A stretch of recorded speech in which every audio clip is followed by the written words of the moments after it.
नमस्कार मित्र हो, मी गार्गी. माझ्या शब्द निरंतराच्या प्रवासात तुम्हा सर्वांचं मनापासून स्वागत.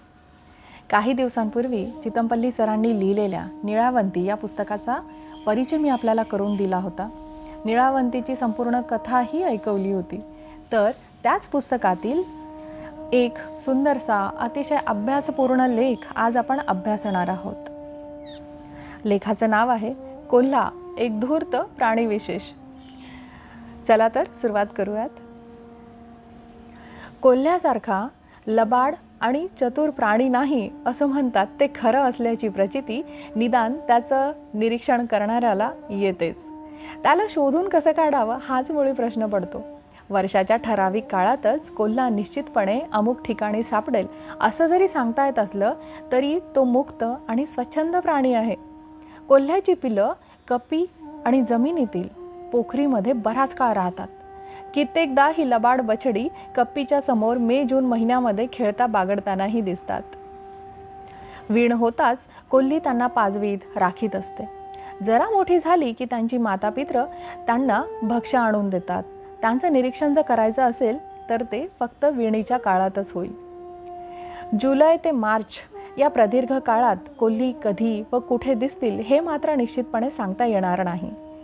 कोल्ह्यांच्या कप्पी व पोखरी शोधून काढणं हे देखील सोपं नाही.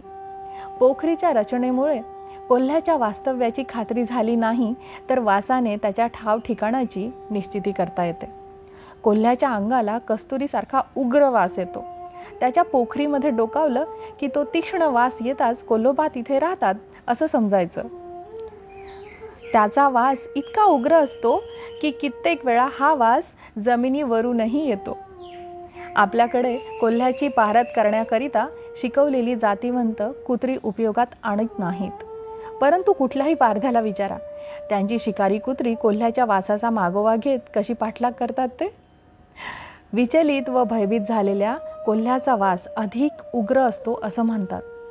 ज्या कोल्ह्याचा ससेमिरा करण्यात येतो तो चतुर कोल्हा जसा जसा थकतो तसा तसा कमी कमी वास अंगातून सोडतो. भीती, राग, सजग व विचलितपणापासून मुक्त असलेल्या कोल्ह्याचाच परिचित वास येतो. कोल्ह्याचं एकंदर वागणं पाहून मला नेहमी वाटत आलं आहे की तो मनात म्हणत असेल, भल्या गृहस्था, तुला माझा उग्र दर्प जवळून येत असेल, परंतु तुझा वास मात्र मला अर्ध्या मैलावरून येतो. आता यामध्ये घाणेरडा कोण हे तूच ठरव. कोल्ह्याने आपला वास लपविण्याचा कितीही प्रयत्न केला तरी त्याच्या पाऊलखुणा एखाद्या स्पष्ट सहीसारख्या सराणीतील पवाट्यात पोखरीजवळच्या मातीमध्ये उमटलेल्या दिसतात. पण इथे थोडंसं सावध राहायला हवं. कोल्ह्याच्या आणि कुत्र्याच्या पाऊलखुणातील फरक ओळखणं जरा कठीण असतं. धनगराची आणि गुराख्याची कुत्री त्यांच्या बिळात उगीचच नाक खुपसत असतात आणि याच कुत्र्यांच्या पाऊलखुणांमुळे कोल्ह्यांची पाऊलचिन्ह ओळखणं जरा अवघड होतं. स्वतःचा मागमूस लागू न देणाऱ्या या कोल्ह्याचा ठाव ठिकाणा मात्र विणीच्या काळात त्यांच्या कप्पी पोखरींच्या तोंडाशी पडलेल्या खाद्याच्या अवशेषांवरून लागतो. कोल्ह्याची मादी जरा वेंधळी असते. अन्नाचा सुकाळ असला की कपीच्या तोंडाजवळ पक्ष्यांचे पंख, पिसं, चोच, पंजे, हाडं, सशाची एखादी तंगडी इत्यादींचे अवशेष आढळून येतात. पाखरं, ससे तसेच जंगलातील हिंस्र पशूंनी मारून फस्त करून टाकलेल्या प्राण्यांच्या उरल्या सुरल्यातनं आणलेली मोठी हाडं इत्यादीमुळेही त्यांची कप्पी शोधून काढणं शक्य होतं. एकदा तर मी एका कोल्ह्याच्या कपीजवळ ढाकाची अर्थात नर सांबर तर ढाकाची मांसविरहित तंगडी, सशाचे पाय, रानकोंबड्याच्या 2 चोची आणि तणमोराची पिसं पाहिली. पोखरीच्या तोंडात अडकलेल्या तणमोर व तितराच्या पंखांचे अवशेषही दिसले. प्राणी जगामध्ये धूर्त म्हणून प्रसिद्ध असलेल्या या कोल्ह्याने आपल्या अस्तित्वाच्या अशा खुणा ठेवाव्यात याबद्दल आश्चर्य वाटत असलं तरी निसर्गात असं सहज घडतं मात्र. जलाशयाकाठी कासवाची अंडी पिलं खाण्यासाठी कोल्ह्यांनी केलेल्या उगद्या अर्थात उकरलेले खड्डे वरूनही त्यांचं अस्तित्व कळून येतं. मांजराप्रमाणे तो आपली विष्ठा खळगा करून पुरत नसल्यामुळे विष्ठेचा मागोवा घेऊनही त्यांचं एखाद्या ठिकाणातील अस्तित्व शोधून काढता येतं. विणीच्या काळात कोल्ही दगड मातीच्या खाणीत, शेताच्या बांधाच्या पोखरीमध्ये अर्थात मोंगाडमध्ये आश्रयाला राहत असली तरी जंगलातून परंपरेने चालत आलेल्या त्यांच्या कप्पी पोखरींची स्थळं आढळून येतात. अशा ठिकाणी कोल्ही वर्षाकाठी व काही वर्षांआड हमखास दिसतात. पारधी, शिकारी, धनगर, गुराखी व गायकी यांना कोल्ह्यांची निवासस्थानं असलेली अशी स्थळं ठाऊक असतात. परंतु कोल्हा ही मोठा वस्ताद असतो. नित्य नवे नवे निवारे, आश्रयस्थाने यांच्या शोधामध्ये तो असतो. एकदा मी जंगलातील उजाड पुलाखाली डोकावलो असताना कोल्ही आपल्या लहानग्या बछड्याला पाजताना दिसली. विणीच्या काळात पिलांसह त्यांचा ठाव घेणं मोठं कठीण असतं. कोल्हीला कुत्र्या माणसाचा थोडासा जरी वास आला तरी ती आपला निवारा सोडून पिलांसह निघून जाते. बिळासमोर नाचत बागडत असलेली कोल्ह्याची गोजीरवाणी निष्पाप पिलावळ पाहणं मोठं मनोरंजक व आनंददायी असतं. माणूस नावाच्या शत्रूची अजून पुरती ओळख देखील झालेली नसते. रोज सकाळ सायंकाळ पोखरीच्या तोंडालगत ती खेळताना दिसतात. मात्र मांजराच्या पावलांनी त्यांना पाहावं लागतं. ती कितीही निष्पाप असली तरी आपली चाहूल मात्र त्यांना लागू देऊ नये. निर्धास्त असलेली ही पिलं तांबडं फुटताच न्याहारीच्या वेळेपर्यंत बिळाच्या तोंडाजवळ खेळताना दिसत असली तरी त्यांना पाहणं तितकं सोपं नाही. पिलं जरी मूर्ख असली तरी कोल्ही चतुरच असते. तिला काही सहज फसविता येणं शक्य नाही. पहाटे पूर्वीच्या काळोखात भक्ष्याच्या शोधात गेलेली कोल्ही दिवस उगवेपर्यंत पिलासाठी घास घेऊन परत येणार नाही असं नव्हे. कप्पीकडे येणारी कोल्ही तुम्ही कधी पाहिली आहे का? गनिमी काव्याचे सारे पवित्रे घेत, नाकात सारा जीव आणून, शत्रूचा पावला गणिक वास घेत, पोखरीला वळसा घालीत मोठ्या सावधतेने ती घराकडे परतते.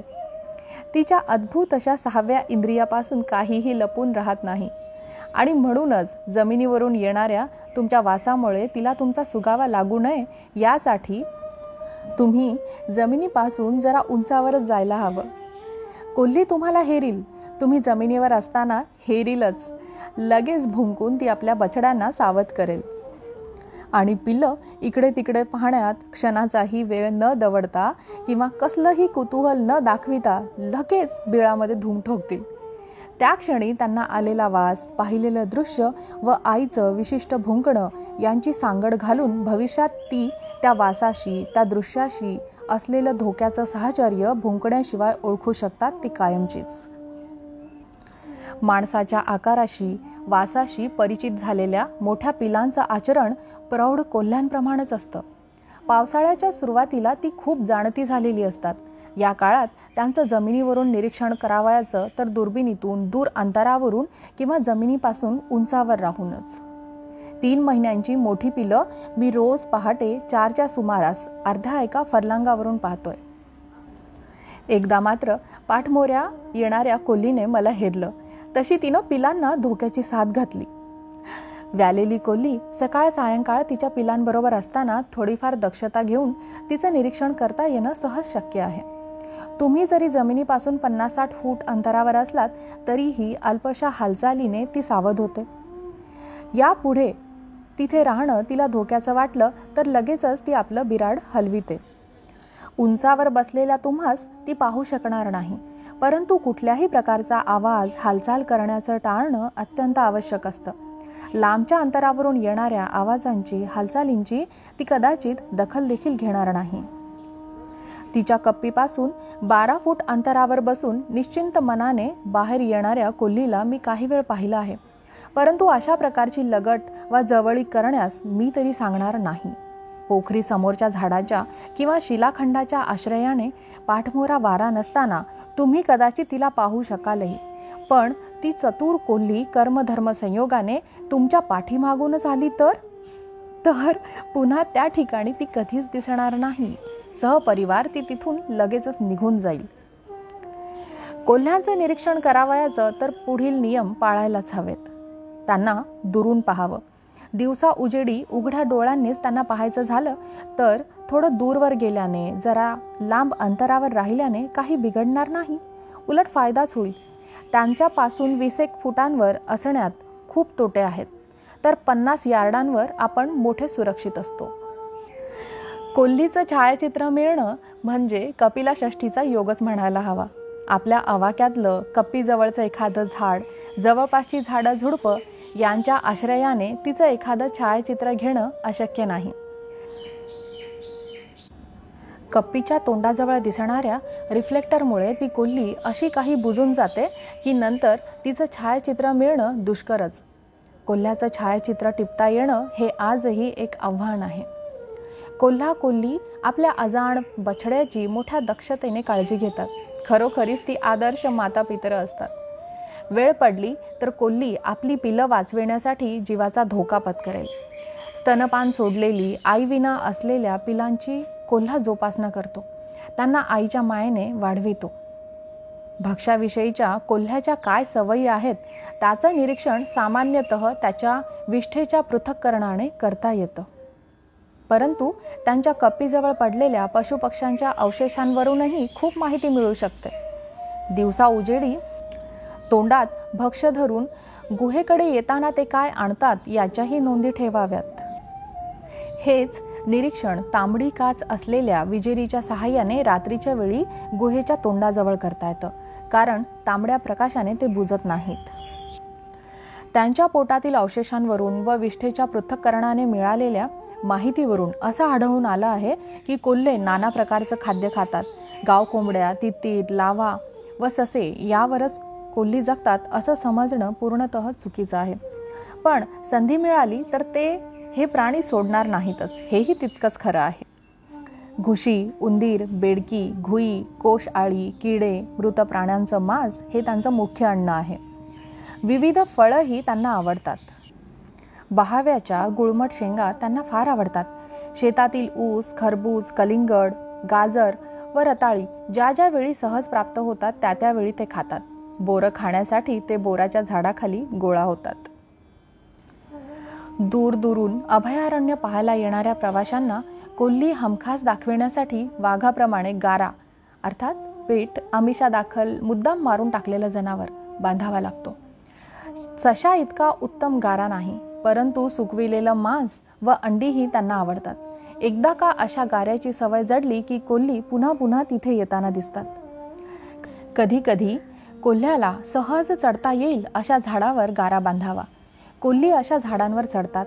कित्येकदा त्यामध्ये लपून बसलेलीही आढळतात. अशी संधी प्राप्त करून दिल्यामुळे त्यांना चढताना उतरताना पाहता येणं सहज शक्य होतं. जानेवारी फेब्रुवारी हा त्यांचा विणीचा काळ. ज्या माळ रानामध्ये कोल्हे कोई नेहमी ऐकू येते अशा जागेपासून काही अंतरावरच्या टेकडीवर चांदण्या रात्री बसलात तर कदाचित कोल्ह्याची एखादी जोडी दिसेलही. वाघाने टाकून दिलेल्या सांबाराच्या अवशेषांवर कोल्ही मोठ्या संख्येने जमा होतात. तुम्हाला शिकार आवडो न आवडो, पारधी, वैदू, शिलाजीतवाले व आदिवासींची शिकारी कुत्री कोल्ह्यांचा माग काढताना जरूर पहा. म्हणजे कोल्हा कुत्र्यांना कसा गोंगारा देतो, कसा चकवतो ते दिसेल. असे एखादं शिकवलेलं कुत्रं जवळ बाळगलं तर कोल्ह्याचा माग काढायला त्याचा खूप उपयोग होतो. एखाद्याला अचानक खूप लाभ झाला वा घबाड हाती लागलं तर अजूनही ग्रामीण भागामध्ये म्हटलं जातं, कोल्ह्याचं तोंड पाहिलंस की काय. याचं कारण कोल्हा दृष्टीस पडण्याची संधी क्वचितच मिळते. एकदा मी वनमार्गाने जाताना दव पडलेल्या गवतावर उगवत्या सूर्याच्या प्रकाशात एक कोल्हा लोळताना दिसला. तळ्याच्या काठाने पक्षी निरीक्षण करताना सराणीतल्या अर्थात नदीच्या मागे सरलेलं खाडीसारखं जे पाणी असतं ते, तर सराणीतल्या खोलगट भागातूनही त्याला बिचकून धूम ठोकताना अनेक वेळा पाहिलं. भावतरल मनाची माझी पहिली आठवण कशी असेल तर ती आहे समुद्रावरच्या मावळत्या सूर्याची.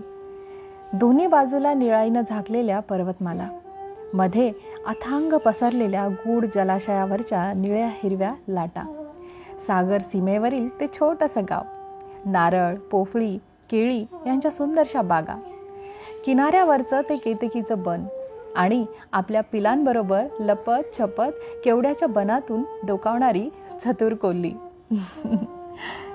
मित्र हो, कोल्हा एक धूर्त प्राणी विशेष हा चितमपल्ली सरांनी लिहिलेला सुंदरसा भावपूर्ण लेख इथे संपतो. आपल्याला या लबाड आणि चतुर प्राण्याविषयी मिळालेली माहिती कशी वाटली हे मला नक्की कळवा. आता मी आपली रजा घेते.